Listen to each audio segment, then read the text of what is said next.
에치스는 1950년 1월 12일 워싱턴 내셔널 프레스 클럽에서 열린 전미국 신문기자 협회에 참석하여 아시아의 위기라는 제목으로 연설하면서 소련과 중국의 영토적 야욕을 저지하기 위한 미국의 극동 방위선을 재확인하는 발언을 했다. 여기서 그는 태평양에서 미국의 극동 방위선으로 알류샨 열도, 일본, 오키나와 필리핀을 연결하는 가상의 선을 말한 데서 유래하였다. 오늘의 주제는 바로 에치슨 라인이다. 2차 세계대전이 끝난 뒤 세계는 미국과 소련의 냉전 체제로 재편되었다. 소련은 동유럽을 장악했고 중국은 1949년 공산화에 성공했다. 아시아는 더 이상 안정된 질서가 아니라 공산주의와 자본주의가 맞부딪히는 최전선이 된 것이다. 이런 상황에서 미국은 아시아 방위 전략을 정리할 필요가 있었다. 그리고 에치스는 그 전략을 세계에 선포했다.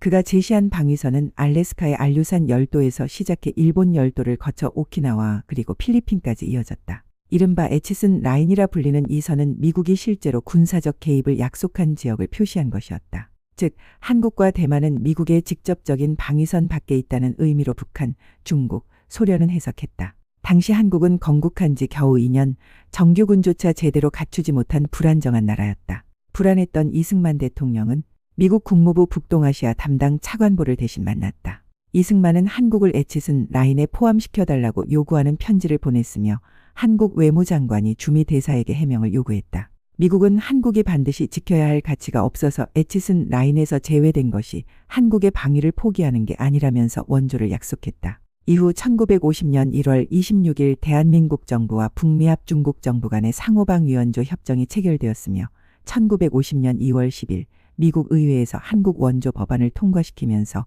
남한도 안심하게 된다. 그러나 더 큰 문제는 북한과 소련 그리고 중국이다. 김일성은 미국은 한국을 지키지 않을 것이다. 그는 곧 모스크바를 찾아가 스탈린을 설득한다. 남조선을 해방할 시기이고 미국은 개입하지 않을 거라는 것이었다. 이미 미군정이 철수한 남한은 무방비 상태였다. 스탈린은 망설였지만 곧 그들의 야욕을 드러냈다. 이승만 대통령이 상위방위조약을 체결했음에도 1950년 6월 25일 북한과 소련은 남침하였다. 이미 그들은 남침을 하기 위해 미군을 철수시키려는 방편으로 러시아군도 물러났으니 미군도 철수하라. 강력히 주장하였고 미군정이 1949년 6월 남한에서 철수하였다. 그리고 1950년 6월 25일 한국전쟁에 발발하였고 북한과 소련에 의해 무고한 남한의 국민들이 짓밟히며 수만인 목숨이 희생되었다. 흥미로운 점은 사실 에치슨의 의도는 한국을 버리겠다는 의미가 아니었다는 점이다. 그는 단지 미국이 반드시 지켜야 할 핵심 방위선을 강조한 것이었다. 그러나 전쟁을 일으킨 북한과 소련 그리고 중국, 많은 공산주의 찬양자들은 아직도 미국이 전쟁을 일으키기 위해 에치슨 라인을 만들었다고 미국 탓으로 돌리고 있다. 그러나 한국 전쟁이 발발하자 상황은 완전히 바뀌었다. 미국은 곧 유엔군을 조직해 한국을 지원하고 직접 참전한다. 그리고 전쟁이 끝난 뒤 주한미군이 주둔하며 한미동맹이 형성되었다. 한국은 에치슨 라인 밖에서 오히려 미국의 가장 중요한 동맹국으로 편입된 셈이다. 대만 역시 한국 전쟁이 시작되자 미국 7함대가 대만 해협에 배치되어 중국의 공격을 막았다. 결국 에치슨 라인은 미국이 한국과 대만을 포기하게 만든 것이 아니라 오히려 더 강하게 개입하게 만드는 역설적 계기가 되었다. 에치슨 라인은 국제정치에서 지도자의 말이 얼마나 무거운 의미를 지니는지를 보여준다.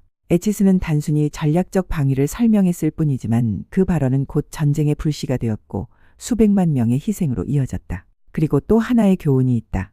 동아시아에서 한반도의 지정학적 위치는 단순한 국지적 문제가 아니라 세계 강대국의 전략과 이해관계가 얽혀있는 핵심이라는 사실이다. 작은 말 한마디, 작은 신호 하나가 전쟁과 평화를 갈라놓을 수 있는 곳. 그곳이 바로 한반도이다. 에치슨 라인은 단순한 지리적 선이 아니라 냉전사의 비극적 상징이 되었다. 오늘날 미중 갈등이 심화되는 가운데 우리는 같은 실수를 반복하지 않고 있을까? 이 질문을 남기며 오늘의 이야기를 마치겠습니다. 구독과 좋아요는 큰 힘이 됩니다.